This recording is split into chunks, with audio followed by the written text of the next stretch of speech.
ओम गुरुगणेशाभ्याम नमः। हरिः ओम।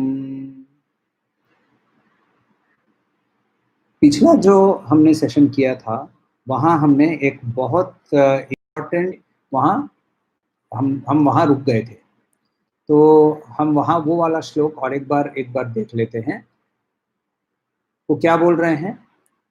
मात्रा स्पर्शास्तु कौन्तेय शीतोष्णो सुख दुःखदाः आगमापायिनो नित्यस्तांसि तितिक्षस्व भारत। इंस्ट्रक्शन कहिए या एडवाइस कहिए, एक तितिक्षा यानी फॉरबेरेंस ऐसे का एक एग्जाम्पल देकर एक इंस्ट्रक्शन देकर उन्होंने वहां हमें छोड़ दिया। क्वेश्चन अब तक क्या था कि changes are happening on the sense organs and these changes are resulting on what we perceive as changes, whereas underlying these changes there is an observer and that observer is experiencing all these changes. Hence the or the observer cannot be changing. ये एक extrapolation है। तो ये extrapolation होने पर एक natural सवाल आता है कि ये जो एक्सपीरियंसर है इसका नेचर कैसा है? What is it's nature? What does it look like? How does it behave? So obviously Arjun might be raising this questions in his mind. तो ये ऐसे सवाल उसके दिमाग में आ रहे हैं, यदि या आ सकते हैं। ये कृष्ण को ये समझते हैं और कृष्ण ये समझने के बाद he therefore automatically introduces the new or the definition or the nature of these of the behavior. So let us look at थोड़ा सा आगे चले जाते हैं। Let us look at verse number 18. Verse number 18 से बाकी बीच में हम लोगों ने जो स्किप किया उसका थोड़ा सा बेसिकली बताता हूँ कि क्विकली सिर्फ ट्रांसलेशन के बेसिस पे चलते हैं कि क्या बोल रहे हैं। कि ये जो वर्स 15 का ट्रांसलेशन करता हूँ कि तुम जो यहाँ जो वाइज जजमेंट के लोग हैं वो एक समभाव लेकर चलते हैं। समभाव लेकर चलते हैं। सेकंड लाइन में बोल रहे हैं सम दुख सुखम। तो जो धीर हैं यानी जो नॉलेजेबल हैं वो ये समझ के चलते हैं and therefore they are not disturbed. तो ये जो पहले वाले पॉइंट्स थे उसी को वो रिपीट कर रहे हैं इन वेरियस वेज। और ये बोल रहे हैं कि जो मीन्स दैट विच एग्जिस्ट्स। तो पीपल सद्गमय।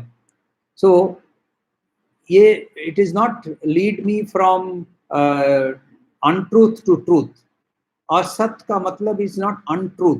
असत का मतलब है that which is not real. अब untruth is also not real. Untruth is only one part of what is not real. So what is fictitious, what is imaginary, and what is imaginary? This entire world that we are living in has been imagined through our mind, through our imagination.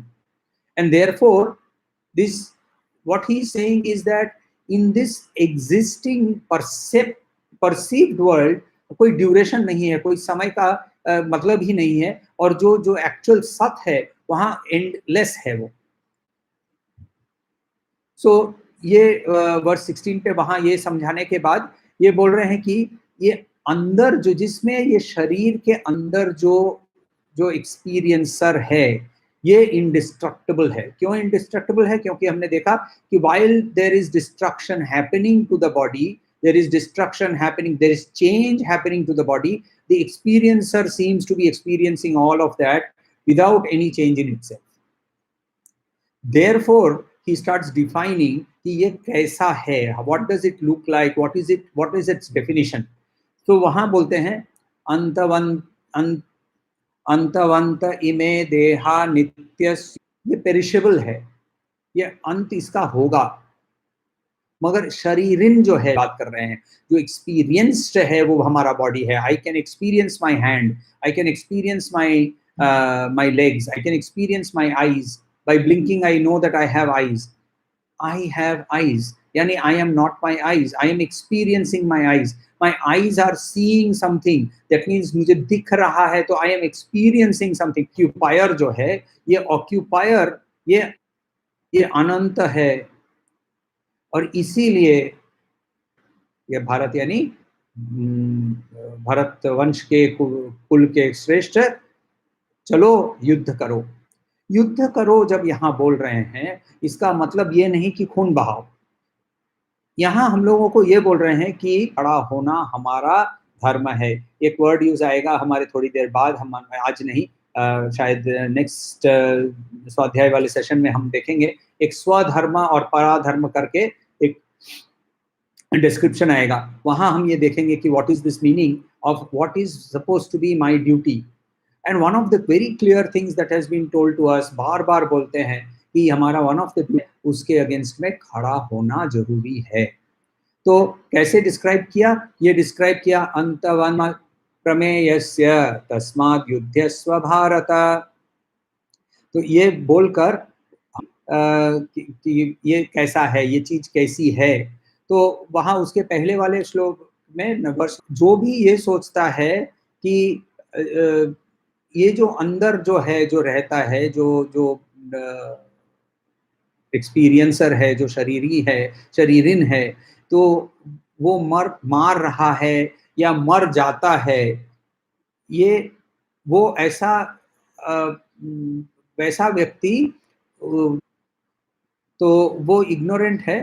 तो वहाँ बोल रहे हैं, word use करते हैं विचानी, तो वो जानते नहीं हैं कि ये जो अंदर जो आत्मा है, मैं पहली बार वर्ड आत्मा यूज कर रहा हूँ, बट वो ना तो मारता है ना वो मरता है वो उसका एक, हम लोगों का उसका नेचर क्या है वो हमें समझाने की कोशिश कर रहे हैं यहाँ कृष्ण।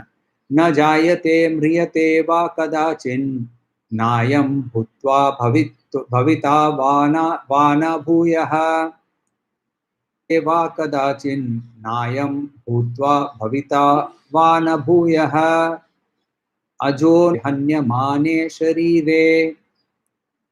ये मरता नहीं है, न हन्यते, जब शरीर मर जाता है, शरीर हन्यमाने, जब शरीर मर जाता है तब ये नहीं मरता है।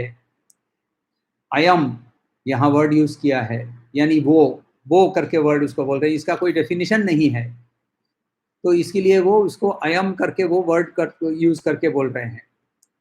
तो अयम जो है वो जायते नहीं, ना जायते, कभी वो जन्मता नहीं है, वह ना म्रियते, वो मरता नहीं है, कदाचित यानी कभी भी नहीं, भूत्वा, जब बॉडी क्रिएट होती है तो ये वापस क्रिएट नहीं होता है, ये एंडलेस है, ये बर्थलेस है, ये नित्य है, ये शाश्वत है, और ये पुराण है। पुराण यानी टाइमलेस है। हम और एक बार एक वर्स नंबर 18 पे चले जाए, तो वहां क्या बोल रहे हैं कि अंतवंतो इमे देहा, ये जो शरीर है वो ही फैक्चुअली, ये तो हम लोग को दिखता है कि जो जन्मता है वो मरता है, राइट, मगर जो शरीरिन है वो नहीं मरता है। इसका हम लोगों का पर्सनल एक्सपीरियंस से हम जान सकते हैं कि अंदर में there is something which I am not able to define, something which I am able to understand, feel, may be even experience, but I can not share it, I can not talk about it, I can not explain it. तो ये जब अप्रमेयस्य बोलते हैं, अनाशिनो अप्रमेयस्य, यानी ये इसको मैं समझ नहीं पाऊंगा, ऐसे बोल रहे हैं, ये नोएबल नहीं है, ये मेरा नॉलेज के अंदर में नहीं है। इसका मतलब ये नहीं कि ये आप जान नहीं सकते हैं या मैं जान नहीं सकता हूँ, ये है कि हम अपने सेंसेस को यूज करके नहीं जान सकते हैं। I was reading a science fiction book and it had a very interesting example. BIOUS लिख लेता हूँ यहाँ, MOBIUS, मोबियस स्ट्रिप। ये है एक पतला सा पेपर का एक स्ट्रिप लीजिए और उसे फोल्ड कर लीजिए और फिर एक साइड को ऐसे उल्टा मोड़ के ज्वाइन कीजिए। फिर आप एक उंगली उसके ऊपर जब फिराएंगे तो आपको समझ में आएगा कि इसका सिर्फ एक ही सरफेस है। आपने सरफेस दोनों को मिला के एक सरफेस कर दिया है। अब यदि इसके ऊपर आप एक चींटी छोड़ दें, आपकी टेबल के ऊपर एक चींटी छोड़ दें, टेबल जो चींटी है उसके लिए वो पेड़ का भी लेंथ एंड ब्रेड्थ ही दिखता है, उसको हाइट नहीं समझ में आती है। मैं एज अ ह्यूमन बीइंग, मुझे हाइट समझ में आती है। तो मैं जब उस चींटी को वहां से उठाकर अचानक से दूसरे कहीं रख देता हूं तो चींटी के लाइफ में उथल पुथल हो जाती है, क्योंकि उसका डायमेंशनल चेंज हो जाता है। तो एक साइंस फिक्शन पढ़ रहा था, वहां ये था कि हम 3 डायमेंशन वाली दुनिया में जीते हैं। तो ऐसा सोचो कि कोई एक हमारे से बड़ा वाला कोई लाइफ है, कोई एक चीज है जो 4th डायमेंशन में भी जीता है, अचानक से हमें उठाकर वो दूसरे डायमेंशन में है। क्यों? क्योंकि हम अपने सेंसेस से वो जो हमारे सेंसेस के बाहर है उसको समझने की कोशिश कर रहे हैं। तो जो एक्सपीरियंसर है उसको समझने के लिए ये एक्सपीरियंसर खुद को समझ सकता है। सोक्रेटिस ने कहा था नो दाई सेल्फ। तो only the experiencer can know himself और हरसेल्फ। एक्चुअली वो इट है, उसका कोई जेंडर नहीं है।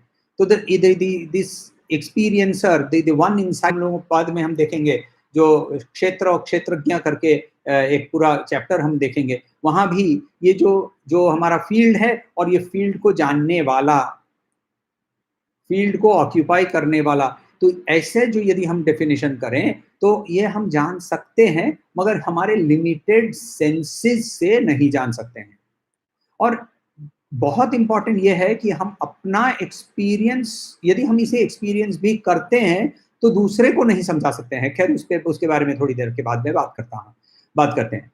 तो क्या बोल रहे हैं वर्स 20 में कि न जायते म्रियते वा कदाचित, ये कभी ना तो जन्मता है ना मरता है, वो कभी भी एग्जिस्टेंस में आता नहीं है। शरीर एग्जिस्टेंस मर जाता है और शरीर मरने पर भी ये रहता है, ये नित्य है, ये शाश्वत है, ये पुराण है। तो इम्पेरिशेबल, शाश्वत, ये जिसका जो नाश नहीं होता है, अविनाशी है, नित्य है और पुराण है यानी टाइमलेस है। ना हन्यते हन्यमाने शरीरे, तो बोल रहे हैं कि जब शरीर हन्यमानम यानी मर जाता है, ये नहीं मरता है। ये इसका एक्सप्लेनेशन कि ये जो एक्सपीरियंसर है ये क्या है, इसका नेचर कैसा है, ये एक्सप्लेन कर रहे हैं। राइट? हम वर्स 21 छोड़कर आगे चले जाते हैं। वर्स 21 में वापस वही सेम चीज को दूसरी तरीके से रिपीट कर रहे हैं कि ये जो तुम जिसको हम लोग ये जो बोल रहे हैं वो क्या बोल रहे हैं, वेद अविनाशिना। तो ये जो अविनाशी है, नित्य है, इसी चीज को वापस उन्होंने अव्यय है, अव्यय यानी that which does not change का। हम लोग हिंदी ग्रामर जिन लोग पढ़ते हैं, हम लोगों ने देखा है इसके अंदर में अव्यय वर्ड यूज करते हैं, that it does not change, right? तो वो हम लोगों ने देखा है। तो वैसा जन्मती है ना मरती है, वो दूसरे का मृत्यु का कारण ना तो बन सकती है ना खुद ही मर सकती है। ये बोलकर वर्स 22 में हम चले जाते हैं। Verse 22 is one of the most famous verses. ऐतिहाधिकारस्ते मा फलेषु कदाचन, जो भी हम लोग शायद अगले 1-2 दिन के अंदर में जिसको हम लोग एनकाउंटर करेंगे और उसका अर्थ, एक्चुअल अर्थ क्या है वो समझने की कोशिश करेंगे। लोगों ने उसे बहुत अलग अलग तरीके से समझाया है, मगर उसका रियल मीनिंग जो है वो ट्रेडिशन से जिन लोग सीख कर आए हैं उनके पास जब हम सीखते हैं तो हमें समझ में आता है कि इसका रियल मीनिंग क्या है। खैर ये भी बहुत इंटरेस्टिंग और बहुत पॉपुलर श्लोक है। वासांसि जीर्णानि तथा विहाय नवानि गृह्णाति नरोपराणि, तथा शरीराणि विहाय जीर्णान्यानि संयाति नवानि देहि। वासांसि जीर्णानि, तो जैसे हम पुराने कपड़े जैसे त्याग करते, लिटरल ट्रांसलेशन पहले करते हैं, फिर के नए कपड़े हम ग्रहण करते हैं, जैसे हम मनुष्य वैसे ही जो शरीर के अंदर है वो वैसे ही जैसे ही शरीर जीर्ण हो जाता है वैसे ही शरीर को त्याग करके नया शरीर का धारण कर लेता है। ये मैं लिटरल ट्रांसलेशन बोल रहा हूँ। इसका मतलब वासांसी जीर्णानि, इट इज नॉट ओनली अभी लॉकडाउन चल रहा है, अभी हम क्या करते हैं भाई, टी शर्ट पहनते हैं, शॉर्ट्स पहनते हैं। अभी वीडियो कॉल उसके ऑफिस के साथ कर रहा था, तो ऊपर में शर्ट पैंट थे, नीचे में वो चड्डी पहनकर बैठा हुआ था, और जब उठा तो उसका कैमरा चल रहा था, तो लोगों को दिखा कि वो, तो ये ऐसा भी हम लोग घर के अंदर में बिहेव कर रहे हैं। घर के अंदर में कोई आ नहीं रहा है, घर के अंदर में कोई हमें मीट नहीं करने आ रहा है, तो जब मैं आपके साथ वीडियो कॉल पे बैठा हूँ तो ये टी शर्ट पहन लिया और खड़े बैठ गए। मगर जब लॉकडाउन के बाहर चले जाते हैं तो वैसा, जब मैं जिम पे जाता हूँ, मैं दौड़ने जाता हूँ नीचे, तो मैं एक शॉर्ट्स पहनता हूँ, केड्स पहनता हूँ, और फिर मैं दौड़ने जाता हूँ। फिर जब मैं ऑफिस के लिए जाता हूँ तब फिर मैं शर्ट पहनता हूँ, पैंट पहनता हूँ। उसके बाद फिर वापस मैं जब घर आता हूँ तो फिर घर के कपड़े, घर पे सोने के लिए मैं पैजामा हो, शॉर्ट्स हो, जो भी पहनना है वो पहनता हूँ। तो ये हर सिचुएशन के हिसाब से हम अपने कपड़े बदल रहे हैं। कृष्ण यहाँ एक बहुत ही सरल और बहुत ही कॉमन प्लेस, रोज होने वाली एक घटना को पिकअप करके हमें ये समझाने की कोशिश कर रहे हैं कि थियरी ऑफ रीइंकार्नेशन जो है वो है कितना सिंपल, कितना इजी टू अंडरस्टैंड है। तो शरीर जो है, शरीरी जो है, वो भी इस शरीर जब जीर्ण हो जाता है तो जीर्ण शरीर को त्याग करके वो दूसरा शरीर ले लेता है। अब जीर्ण वर्ड का मतलब होता है old, old and worn out. तो इसका मतलब फिर इसका जो, जिन लोग इसके अगेंस्ट में बात करते हैं, इसमें जो काउंटर करके आर्ग्यूमेंट करने की कोशिश करते हैं, तो यहाँ ये बोलते हैं कि ये जीर्ण, जीर्ण का मतलब ये तो सिर्फ बूढ़े लोगों के लिए बताया गया है। तो जिसका शरीर बूढ़ा हो गया, मगर जो लोग क्या बोलते हैं, यंग एज में मारे जाते हैं। अभी रिसेंटली बीएमडब्ल्यू का CEO 46 years old heart attack से मर गया। तो व्हाट अबाउट हिम, वहां जीर्णानी कैसे दिखी आपको? तो यहाँ जीर्णानी का मतलब है borne out as per the experience of the experiencer. Let us take an example. मेरे पास एक टी शर्ट है जो शायद अभी 30-35 साल पुराना है, और उस पे मुझे एक, उसके अंदर में मेरा एक अटैचमेंट है, इसीलिए मैं उसे फेंक नहीं रहा।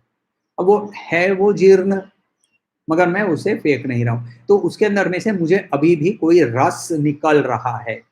मगर अभी कुछ दिन पहले मैंने एक, मेरा शायद 1 साल भी नहीं हुआ था, वो एक टी शर्ट लेकर मैंने, यहाँ हमारे जो बिल्डिंग में क्लीनर आता है उसको मैंने दे दिया। राइट? क्यों दे दिया? In my perception, I am the user, I am the experiencer. Please understand, अंदर जो possibly very rich people, हर साल वो गाड़ी बदलते हैं, हर साल। I mean, this person that I know, he has changed. Possibly this year was the first year जब उसने गाड़ी नहीं बदली, but otherwise every year he changes his car. Now why does he change his car every year? क्योंकि उसके लिए वो गाड़ी जो 1 साल पुरानी है वो जीर्ण हो गई है, जीर्ण उसके लिए है। सो जीर्णन, तो जब हम बोल रहे हैं कि वासांसी जीर्णानि, या फिर जब हम बोल रहे हैं तथा शरीरानि विहाय जीर्णानि, तो ये जीर्णता का जो एक्सपीरियंस है वो जो यूज कर रहा है उसके एक्सपीरियंस के हिसाब से है। एक्चुअली फॉर दैट मैटर, ये जो अंदर जो शरीरी है वो क्या कर क्या रहा है, वो एक्चुअली वो एक पिलग्रिमेज पे है, वो एक तीर्थ यात्रा कर रहा है, और वो हर बार एक एक नया नया एक्सपीरियंस लेकर वो एंड, उसके तीर्थ यात्रा के एंड की ओर वो बढ़ रहा है। There are many philosophers who have told us this, that this entire world, the way we experience it, ये हमारे लिए एक स्कूल है। तो ये जब स्कूल है, ये स्कूल के अंदर में हम सीखने के लिए आते हैं, तो हम अंदर जो मेरा एक्सपीरियंसर है वो सीख रहा है। और वो उसके एक्सपीरियंसेस से खुद सीख कर look at the theory of karma, we will understand this a little bit better as to what is this that he is learning and what is it that is happening to it. Further, जब हम let us go ahead a little more, तो वासांसी जीर्णानि हमने देखा। और एक चीज याद रखिए कि जब वो शरीर को ऐसे छोड़ रहा है ना कि जैसे वो पुराने कपड़े हैं, यानी उसको इन रियलिटी इस शरीर के साथ कोई भी अटैचमेंट नहीं है इन रियलिटी, मगर वो उस रियलिटी में फंस गया है, जबकि हम उसको सप्रेस करके हमारे माइंड को और हमारे बॉडी को प्राधान्य देकर हमारे माइंड को और बॉडी को एक मैं समझकर हम उस पर काम करते हैं। तो वासांसि जीर्णानि तथा विहाय नवानि गृह्णाति नरोपराणि तथा शरीराणि विहाय जीर्णान्य ज्ञानी संज्ञाति नवानि देहि। तो फर्दर बोल रहे हैं, फर्दर तो एक एक्सप्लेनेशन दिया कि हाउ डज इट बिहेव, उसका नेचर क्या है, वो बिहेव कैसा करता है, इसके बारे में हम लोगों को कृष्ण बोल रहे हैं इन वर्सेस 22 एंड 23 कि उसका बिहेवियर कैसा है। तो ये क्या बोल रहे हैं verse 23, another very famous verse, बहुत बार, पावकः न चैनम क्लिद्यन्त्यापो न शोषयति मारुतः। तो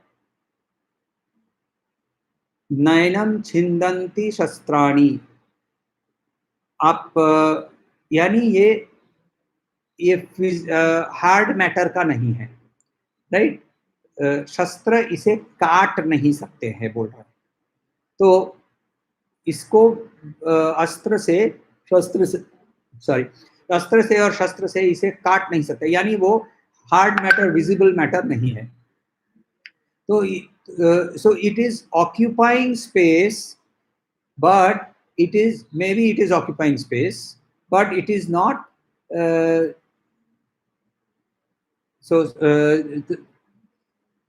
जब when it is occupying space, but maybe it is occupying space, it is not actually occupying space, तो we don't know whether it is, इसे वेपन्स नहीं काट सकता है, यानी इतना डिफाइन हो गया कि ये फिजिकली वो एक चीज नहीं है जिस पर से छुरी या बुलेट उस पर हर्ट कर सके।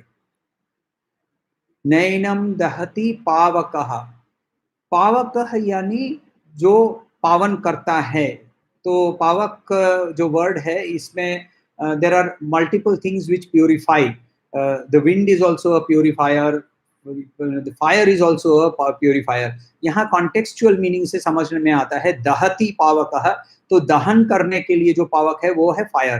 तो फायर जो है वो सब कुछ को जलाता है, खुद को नहीं जला सकता है। क्यों? क्योंकि उसका खुद का एसेंस ही दहन है। The ability to burn is the true essence of the fire itself. A weapon cannot damage itself because the ability to damage is the true essence of the weapon. न चैनम क्लेदयन्त्यापो, तो ये पानी इसको भिगो नहीं सकता है। तो भिगो क्या किता है? तो ये नहीं, जो चीज सॉलिड होती है जिसके अंदर में मॉलिक्यूलर स्पेस नहीं होता है तो वो भीग नहीं सकती है। जैसे आप एक लोहे का या एक मेटल का रॉड ले लीजिए, कोई भी मेटल का रॉड ले लीजिए और उसे पानी में डाल दीजिए तो वो भीगेगा नहीं। क्यों? क्योंकि there is no space, there is no molecular space for water to penetrate into the iron. मगर आप एक कपड़ा ले लीजिए या फिर आप एक स्पंज ले लीजिए तो इसके अंदर में देयर इज स्पेस, तो जहां स्पेस है वहीं ये भीग सकता है। तो इसके अंदर में कोई स्पेस भी नहीं है, तो ये स्पेस भी नहीं है। ना शोषयति मारुतः, तो इसके अंदर में कोई आर्द्रता नहीं है, there is no wetness in this. So it is not wet, it cannot be made wet nor can it be dried, it cannot be burnt nor can it be hurt। इसका नेचर क्या है ये समझाने की कोशिश कर रहे हैं। Now I think कि यहाँ even Krishna is finding it fairly difficult, right? क्योंकि यहाँ हम मोस्ट इम्पॉर्टेंटली एक पर्टिकुलर चीज पे आके अटक गए हैं। क्या है कि ये कृष्णा उसने जो एक्सपीरियंस किया है वो शेयर करने की कोशिश कर रहे हैं।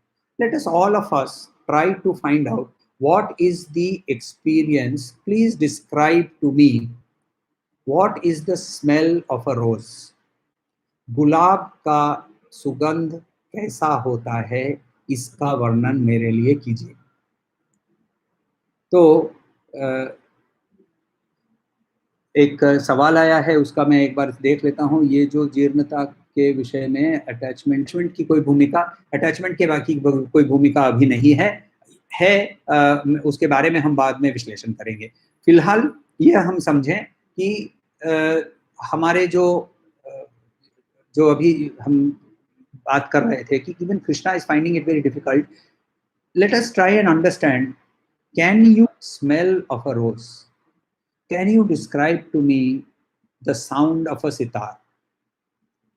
Because ये हमने एक्सपीरियंस किया और वो एक्सपीरियंस आप मुझे नहीं दे सकते हैं। लेट अस से कि मैंने कभी भी गुलाब सूंघा नहीं है, आपके हाथ में अभी गुलाब नहीं है, आपको मुझे गुलाब का सुगंध कैसा होता है ये आप मुझे कैसे समझाएंगे? एंड ऑनेस्टली शायद नहीं समझा पाएंगे, राइट? तो हम क्या करेंगे, जो हम जानते हैं उसी के माध्यम से जो नहीं जानते हैं उसको सीखने की कोशिश करेंगे। मेरे एक मेंटर होते हैं, वो उन्होंने काफी बार मुझे ये वर्ड्स यूज किए हैं कि मेकिंग द अननोन। तो अरुंधति जो है एक बहुत फेंट एक नक्षत्र है, और उसको देखने के लिए जब उसे आकाश में रहता है, वो सप्तर्षि मंडल में है वो, तो उसे देखने के लिए पहले आपको उसके पीछे वाला पेड़ को देखना है। ऐसे करते करते करते आपको वो जो अदृश्य था वो अचानक से दृश्य होता है, तो वो दर्शित हो जाता है। तो ये देखने के लिए तो देखने के लिए हमें cannot share that experience. Ramakrishna Paramahamsa की एक छोटी सी पैराबल है। तो बोलते हैं कि एक और शहर के अंदर में बहुत सारी शोर हो रहा था, बहुत शोर हो रहा था, ढोल नगारे बज रहे थे और तरह तरह की कुछ आवाजें आ रही थी। तो जो वहाँ जो सेठ था उसने अपने नौकर को बोला कि नौकर बहुत सारे थे उसके, तो एक नौकर दीवार से घिरा हुआ है, तो वो जैसे तैसे करके दीवार के ऊपर तक वो वहाँ सर ऊपर लेके जाता है, ऊपर लेकर नीचे देखता है, देखकर बोलता है कि अरे क्या आनंद करके वो भीतर कूद पड़ता है। तो जितने लोगों को वहां वो भेजता है सेठ कि भैया देख कर आओ और आके वर्णन करो, तो वो कोई भी वापस नहीं आता है। क्यों? क्योंकि basically what he was telling us is that if you reach that point of experiencing the reality yourself, you will experience it and it will give you that particular bliss or whatever, but you cannot share that with somebody because it is an experience. But is it true कि you और I can also experience it? तो हमारा शास्त्र जो है वो prescriptive नहीं है, हमारा शास्त्र जो है वो एक्सपेरिमेंटल है। यज्ञवल्क्य क्या कहते हैं पूरे उपनिषद में कि मैंने एक्स किया, मुझे वाई मिला, तुम भी यदि एक्स करोगे जैसे मैं बता रहा हूं तो शायद तुम्हें भी वाई मिल सकता है, शायद तुम्हें भी वाई मिल सकता है। So there is no prescription, there is only the sort of experimentation का एक invitation है, there is an invitation to experiment. So given this if you look at the verses, if you go back to the verses, let us see the verses once more, verses 22 and 23. तो verse 20 तक पहले चले जाइए। The word no has been used so many times. It is not born, it does not die, time does not affect it, it cannot be killed, right? ये सारे जो not करके चल रहा है, ये इसका कारण है। वापस देखिए, जहां हम वर्स 23 में आ जाते हैं, नैनम छिंदंती, it cannot be, cannot be, it cannot be, 4 बार बोल रहे हैं, इट कैनॉट बी, 4 बार बोल रहे हैं। ना उसको वेपन मार सकते हैं, ना उसे अग्नि जला सकती है, ना उसे पानी भिगो सकता है, ना उसे हवा सुखा सकता, हर बार ना बोलता है। क्यों ऐसा? क्योंकि उसके एक्सपीरियंस में है और वो एक्सपीरियंस शेयर करने की कोशिश कर रहे हैं। तो जो चीज अर्जुन के एक्सपीरियंस में है, उस एक्सपीरियंस के जरिए जो उसके एक्सपीरियंस में नहीं है, वो उसके सामने लाने की कोशिश हो रही है। इस पद्धति को, इस मेथड को हमारे शास्त्र में नेति नेति योग करके कहा गया है। नेति नेति योग यानी नेति का मतलब होता है नॉट दिस, तो not this, not this, not this, ऐसा बोल रहे हैं। तो नॉट दिस क्या है? नॉट, ये सारे बृहदारण्यक के उपनिषद के अंदर में, फिर आपको शायद ये ऐतरेय में, ये 2-3 उपनिषद के अंदर में हम ये वर्ड नेति हमें मिलता है, जहां ये कहते हैं कि नेति का मतलब होता है let us first go by the method of negating what it is not, and therefore जो ultimately that experiencer, that occupier, वही हो सकता है। इसका छोटा सा मेडिटेशन मैंने आप लोगों को शेयर किया था कि जो कि गुरुदेव के पास से मिला था कि is this my thumb, yes it is my thumb, so it is not me, it is attached to my hand, so I am hum, it is not this, it is not this, it is not this, it is not this। तो फिर ultimately जो बाकी रह जाता है, यदि हम उतना दूर तक क्वेश्चनिंग कर सकते हैं, तो तब हम ये देखते हैं कि ये क्वेश्चनिंग से कि हम we will be landing up with that which is ultimately existing. तो ये है नेति नेति का योग। ये अवधूत गीता करके एक किताब है, नाथपंथी योगियों का आपने सुना होगा। तो नाथपंथी हमारे जो उत्तर प्रदेश के जो हमारे क्या बोलते हैं मुख्यमंत्री हैं, वो भी नाथपंथी योगी हैं। तो योगी आदित्यनाथ कहते हैं। नाथ जो है उनका उनको आइडेंटिफाई करना बहुत इजी होता है। उनके कान में एक यहाँ से छेद करके कान में ये एक क्या बोलते हैं ईयररिंग पहनते हैं, तो उनको इन जनरल कान फाटा सन्यासी भी बोलते हैं। उन अवधूत गीता के अंदर में in chapter 1 itself it says कि तत्वमस्यादि वाक्येन स्वात्मा ही प्रतिपादितः, तत्वमसि, दाउ दैट दाउ आर्ट, ऐसे वाक्यों से अपने आप को आत्मा खुद को आइडेंटिफाई करने की बात कर रहे हैं। नेति नेति श्रुतिर ब्रूयात अनंतम पंचभौतिकम। तो जब ये पंचभूतों के अंदर में हम जब बात करते हैं तो वो अनट्रू है, यानी अनट्रू, असत, not untrue, that is it is not real because it changes, it not eternal. तो नेति नेति श्रुतिर ब्रूयात, तो श्रुति जो है यानी जो वेद है उसके अंदर में बार बार नेति नेति बोलकर हमें समझाया है कि अनृतम पंचभौतिकम। तो जो पंचिक है, that which is created out of these 5 elements. 5 elements हम लोग जानते हैं, क्षिति, आप, मरुत, तेज, व्योम। तो ये जो दैट इज अर्थ, क्षिति, आप यानी पानी, मरुत यानी एयर, तेज यानी फायर, एंड व्योम यानी स्पेस। तो ये 5 चीज इज दी पंच महातत्व, इनसे सभी कुछ बना हुआ है। तो ये 5 इन, but these are all not, these all are continuously changing. So therefore ये नेति नेति का जो योग है, ये योग के जरिए हम लोगों को समझ में आता है कि इसी के जरिए कृष्ण भी ट्राई कर रहे हैं। याद रखिए मैंने बताया था कि गीता को भी हम एक उपनिषद मानते हैं। तो गीता को हम उपनिषद मानते हैं, तो वहां हम इसे इसीलिए वहां ये उपनिषदिक लैंग्वेज ही यूज कर रहे हैं। श्वेता जी बहुत अच्छा एक पॉइंट उन्होंने रेज किया है, मेरा फेवरेट श्लोक है ये। तो वो आचार्य शंकराचार्य का निर्वाण षटकम का एक श्लोक है, जहां वो बोल रहे हैं कि शिवोहम शिवोहम, मगर उसके अंदर में 5 श्लोकों में वो ये बोलते हैं कि मैं क्या नहीं हूँ, मैं मन नहीं हूँ, मैं बुद्धि नहीं हूँ, मैं अहंकार नहीं हूँ, राइट, मैं माता नहीं हूँ, मैं पिता नहीं हूँ, मेरी कोई जाति नहीं है, वो भी वहां क्या कर रहे हैं, वहां वो भी डिस्क्राइब नहीं कर पा रहे हैं, और इसीलिए वो नहीं है नहीं है नहीं है बोले जा रहे हैं, ये नहीं है वो नहीं है। एक्चुअली तो फिर हम इस तक पहुंचे कैसे, ये भी एक बड़ा सवाल रह जाता है।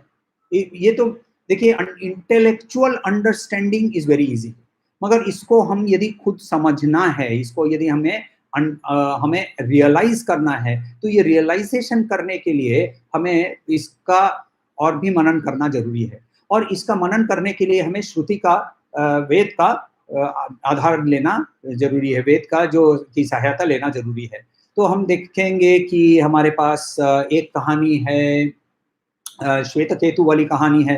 तो श्वेत केतु की कहानी जो है, उसके अंदर में श्वेत केतु को उसके पिताजी पूछते हैं कि तुमने जो सीख नहीं सकते हो, श्वेत केतु वापस आता है गुरुकुल से एकदम क्या बोलते हैं, गर्व से भरा हुआ वो वापस आता है, एरोगेंट होकर, मैंने सब कुछ सीख लिया। तो पिता पूछते हैं उसको कि तुमने जो सीख नहीं सकते हैं, वैसी सीख तुमने प्राप्त कर ली क्या? तो ऑब्वियसली वो अचानक से ये क्या सीख है, तो बोलते जाओ गुरु को पूछो। तो गुरु बोलते हैं कि ठीक है, एक काम करो, तुम ये गायों को लेकर जंगल में जाओ, और जब गाय 100 की का झुंड है, ये जब 1000 हो जाए तब तुम वापस आना। तो एसेंशियली क्या हो रहा है, वो वहां जाकर श्वेत केतु मनन करने लगता है, उसके अंदर में धीरे धीरे there is arising of certain knowledge. तो ये एक श्वेत केतु है। दूसरा और एक श्वेत केतु है जो अपने पिता के पास जाता है, और वो पिता पूछते हैं कि तुमने वो सीखा क्या कि जिससे सब कुछ सीख सकते हैं? तो बोलते हैं ये क्या चीज है? तो एग्जाम्पल बहुत सिंपल बताया कि यदि मैं मिट्टी का एसेंस समझ सकता हूँ, मिट्टी का एसेंस मैं यदि समझ सकता हूँ, तो मिट्टी से बनाई हुई हर चीज को मैं समझ सकता हूँ। वैसे ही ऐसी क्या अंडरलाइंग थिंग है जिसको समझने से मैं इस पूरी प्रपंच को समझ सकूं? तो श्वेतकेतु बोलता है कि नहीं, मुझे नहीं समझ में आ रहा है, कैसे समझेंगे? तो बोलते हैं कि एक काम करो, वो जो नेग्रोध का पेड़ है, नेग्रोध यानी चालू भाषा में हम उसको गूलर बोलते हैं, गूलर, Indian fig, I think the technical term इसका फाइकस रेसेमोसा बोलते हैं, क्लस्टर फिग। ये जो गूलर का पेड़ है, उसमें से एक फल तोड़ के लेके आओ। तो वो लेके आता है, बोलता है इसको खोलो। तो खोला, इसके अंदर में क्या दिख रहा है? बोले सैकड़ों बीज दिख रहे हैं। वेरी गुड, ये सैकड़ों बीज में से एक बीज निकालो। वो निकाला, अब ये बीज को भी तोड़ो। तो बोला ये बीज को भी तोड़ा। अब याद रखिए, ये यदि नेग्रोथ का, गूलर का बीज है तो एकदम माइन्यूट है, उसको तोड़ा तो उसको कुछ नहीं अब दिख रहा है। उसको बोलते इसके अंदर में क्या है? बोले कुछ नहीं है। तो इस कुछ नहीं के बावजूद इसमें से एक नेग्रोथ का पेड़ यदि उग सकता है, तो there must be an underlying principle from which this entire universe has got created. Go and meditate on this. This is the basic story. तो वहां भी again the principle used was what it is not. ये नहीं कि ये क्या है, ये क्या है। तो therefore there are certain meditations, there are certain methodologies. मगर सबसे पहले, however, and I keep saying this to everybody that I meet, is that ये सारे सत्य जो हैं, ये सत्य हमारे डेस्टिनेशन पॉइंट है, ये हमारे आज की जर्नी नहीं है। आज की जर्नी क्या है जानते हैं? आज की जर्नी है जो मन मर्कट रूपा, माइंड जो हमारा बंदर की तरह जो कूदते रहता है, उसको शांत करके एक जगह में बिठाना। बंदर पकड़ने का तरीका जानते हैं? बंदर पकड़ने का तरीका होता है कि एक बोतल होती है, उसके अंदर में आप मिठाई डाल दीजिए, बंदर उस बोतल में हाथ घुसाता है, मुट्ठी बंद करके उसके अंदर में वो मिठाई पकड़ लेता है, और उसके बाद वो बोतल उसके हाथ से छूटती नहीं है, क्योंकि वो मुट्ठी छोड़ने को तैयार नहीं होता है। ऐसे करके हम कौन सी मिठाई बंदर के हाथ में पकड़ाएं ताकि हमारा माइंड बंद हो जाए, चुप हो जाए, बैठ जाए। यही हम लोगों को पहले खोजना है। ये स्टेप 1 है। उसके भी पहले कुछ स्टेप्स हैं, उसके भी पहले के जो स्टेप्स हैं, उसके अंदर में हम लोगों को स्टेप्स जो है वो हम लोगों को बताया गया है, जिसे राजयोग कहते हैं या अष्टांग योग कहते हैं, जिसके अंदर में यम, नियम, आसन, प्राणायाम, ये पहले 4 फाउंडेशनल स्टेप्स हैं। तो ये फाउंडेशनल स्टेप्स करने पर ही आगे चलकर हमारे जो स्टेप्स है वो कर सकते हैं। तो ये सारे there are all processes that have been given to us. Taittiriya Upanishad में इसके लिए हमको एक तरीका दिया गया है, और वो भी हमारे फिजिकल रियलिटी से हमें समझाने की कोशिश की गई है। Nowhere in the entire scriptures in the Sanatan Dharma हमें ये बताया जाता है कि ये शरीरी जो है, ये एक्सपीरियंसर जो है वो क्या है। वो हमें सिर्फ ये बताया जाता है उसके एट्रीब्यूट्स क्या नहीं है, हमें ये बताया जाता है कि वो क्या नहीं होता है उसके साथ। क्यों? क्योंकि वो ऐसी चीज है जिसकी एक्सपीरियंस हमारे फिजिकल सेंसेस के एक्सपीरियंस के बाहर है। तो ये फिजिकल सेंसेस के एक्सपीरियंस के बाहर करने के लिए हमें उसे समझने के लिए we need to have a very very dedicated effort. मगर वो डेडिकेटेड एफर्ट के लिए there are processes that have been given to us. Taittiriya Upanishad में पंचकोश की बात की गई है। पंचकोश क्या है? बोलते हैं कि ये जो हमारा जो अंदर शरीरी जो है उसके ऊपर 5 कोश हैं, 5 लेयर्स हैं। 5 लेयर कौन कौन से हैं? पहला लेयर जो है, सबसे आउटर मोस्ट लेयर जो है वो अन्नमय कोश है, जिसको हम देख सकते हैं। ये मेरा शरीर जो है ये अन्नमय है, ये अन्न से बना हुआ है। ये मैं जो खाना खाता हूँ, जो पानी पीता हूँ, इससे बना हुआ है। हम लोगों ने पिछले दिन भी बात की थी कि 1.5 किलो का अभी 70 किलो कैसे बन गया? क्योंकि पृथ्वी के पास से उस शरीर ने बहुत सारा चीज उधारी पे ले लिया। तो देयरफॉर ये एक अन्न कोश है, अन्नमय कोश है। इसके अंदर एक प्राणमय कोश है। प्राणमय, प्राण का मतलब यहाँ दी वाइटल ब्रेथ, जो सांस हम जो लेते हैं, उसका जो है मनोमय कोश। तो मन का कोश जो है वो प्राण के कोश के बहुत साथ साथ चलता है, और दोनों को एक साथ लगा देना ये तरीके के बहुत सारे तरीके हैं। उसके नीचे जो हमारा इंटेलेक्ट है, ये इंटेलेक्ट एक्टिवेट हो जाता है। उसके नीचे हम जब डिसर्नमेंट, हमारा जब डिस्क्रिमिनेशन का हमारा सेंस आगे बढ़ता है, तो हम एक लेयर है जिसको हम बोलते हैं विज्ञानमय कोश।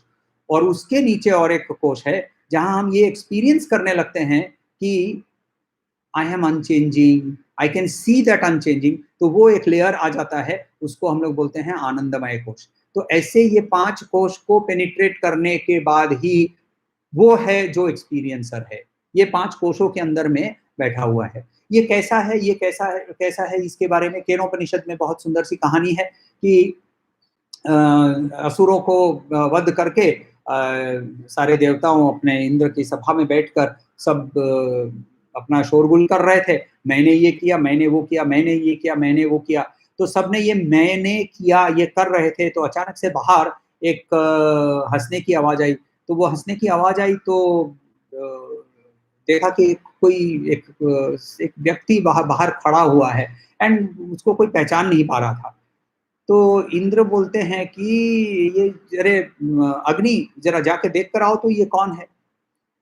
तो अग्नि जाते हैं और बोलते हैं कि भाई तुम कौन हो? तो बोलते हैं वो तो बाद में, तुम कौन हो, अपने आप को बताओ। तो याद रखिए, इन लोगों ने अभ्यासुर का वध किया था। वो आई सेंस, आई यानी नॉट द एक्सपीरियंसर, जो ईगो वाला आई है उसके अंदर में वो फंसे हुए थे। उन्होंने कहा कि मैं अग्नि हूँ, मैं सब कुछ जला सकता हूँ, सब कुछ जला सकता हूँ। तो ये जो यक्ष है एक घास का तिनका सामने लेकर हाथ नीचे रखता है और बोलता है इसे जलाकर दिखाओ। और ये घास का तिनका जो है ये बहुत कोशिश करने पर भी वो घास का तिनका नहीं जलता है। तो फिर वो वापस आ जाता है शर्मिंदा होकर। तब अब जाते हैं वहां वायु, उसे उड़ाने की कोशिश करते हैं, वो भी नहीं कर पाते हैं। इंद्र जब जाते हैं तो वहां से वो यक्ष को देख ही नहीं पाते हैं, देख ही नहीं पाते हैं। तब वहां उमा प्रकट होती है, यानी देवी प्रकट होती हैं। और देवी प्रकट होकर बोलती है कि ये जो तुम्हारे सामने था ये तुम्हारा एक्चुअली तुम्हारा सेल्फ का एक मैनिफेस्टेशन था। प्लीज अंडरस्टैंड, तुमने कुछ नहीं किया है। तुम्हारे शरीर को करवाने के लिए अंदर की जो लाइफ फोर्स है, वो लाइफ फोर्स एक एक्सपीरियंसर है उसके अंदर में, और वो ही तुम्हारे से कुछ करवा सकता है। जब तक वो तुम्हारे अंदर में चेतना नहीं डालता है तब तक वो तुम्हारा सब कुछ बाकी जो है वो अचेत है, ये पावरलेस है। तो ऐसी सारी कहानियां से हम लोगों को हमारे उपनिषदों में से हमारे समझ में आता है कि ये नेति वाला जो प्रिंसिपल है, यही प्रिंसिपल के जरिए हम लोगों को आगे बढ़ना पड़ेगा। बढ़ते जब जाएंगे तब क्या होगा कि we will arrive at certain truths that have been arrived by our rishis. तो ऐतरेय उपनिषद में ऋग्वेद के साथ जुड़ा हुआ है ऐतरेय उपनिषद, तो वहाँ एक महावाक्य है जहाँ ऋषि बोलते हैं अहम ब्रह्मास्मि। विवेकानंद केंद्र के कार्यकर्ताओं के लिए ये बहुत इम्पोर्टेंट है कि ये एक छोटी सी कहानी है स्वामी जी के साथ जुड़ी हुई, और सिस्टर निवेदिता की कहानी है master as I saw him. और वहाँ क्षीर भवानी के जो के मंदिर में क्या घटना घटी, ये आप लोग एक बार पढ़िए। वहाँ अहम ब्रह्मास्मि के बारे में सिस्टर निवेदिता क्या बोलती हैं और स्वामी जी के साथ इसके बारे में क्या बोलती हैं, वो थोड़ा सा आप लोग पढ़िए, बहुत इंटरेस्टिंग कहानी लगेगी आपको। दूसरा महावाक्य है प्रज्ञानम ब्रह्मा। प्रज्ञानम ब्रह्मा हमें शुक्ल यजुर्वेद के अंदर में से हमें अहम ब्रह्मास्मि मिलता है बृहदारण्यक के उपनिषद शुक्ल यजुर्वेद से। उसके बाद प्रज्ञानम ब्रह्मा मिलता है ऐतरेय उपनिषद से ऋग्वेद के अंदर में से। तत्वमसि मिलता है हमें छांदोग्य उपनिषद से सामवेद में से। और अयम आत्मा ब्रह्मा हमें मिलता है क्या बोलते हैं अथर्ववेद में से, जिसमें मांडुक्य उपनिषद है। तो मांडुक्य उपनिषद में से, तो ये ऐसे हर एक वेद के अंदर में उपनिषद उनके साथ जुड़े हुए हैं, और उनमें एक एक में जो ऋषि अल्टीमेटली जब उसका ट्रूथ वो अराइव करता है, तो उस ट्रूथ को वो डिक्लेयर करता है with power, with force, and that force we can understand, वो महावाक्य में वो प्रज्वलित हो उठता है। तो यहाँ हम लोग आज रुकेंगे, आगे सिर्फ एक वर्स करते हैं, वो है इस पूरे आर्ग्यूमेंट की सीरीज जो है, इस आर्ग्यूमेंट की सीरीज को कंक्लूड करते हुए श्री कृष्ण कहते हैं कि वर्स 30 पर चले जाइए, वर्स 30 पे चले जाइए, और वहां देखिए, देहि नित्यम अवध्योयम देहे सर्वस्य भारत तस्मात् सर्वाणि भूतानि न त्वं शोचित महर्षि।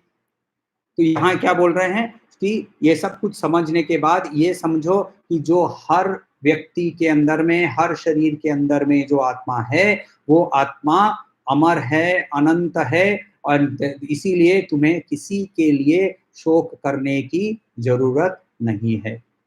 ये बोलकर वर्स 31 से हम जो जहां से कल शुरू करेंगे, वहां से ये आर्ग्यूमेंट थोड़ा चेंज होता है। अब दूसरे एक आर्ग्यूमेंट से लेकर हमें समझाने की कोशिश कर रहे हैं कि हमारा कर्म क्या है, हमारा धर्म क्या है, और हमें क्यों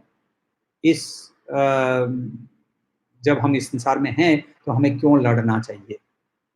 वहां तक आके आज को हम यहाँ रुक जाते हैं। सवाल किसी को हो तो यदि चैट पे डाल दें। एक सवाल यहाँ आया हुआ है, लग रहा है मुझे।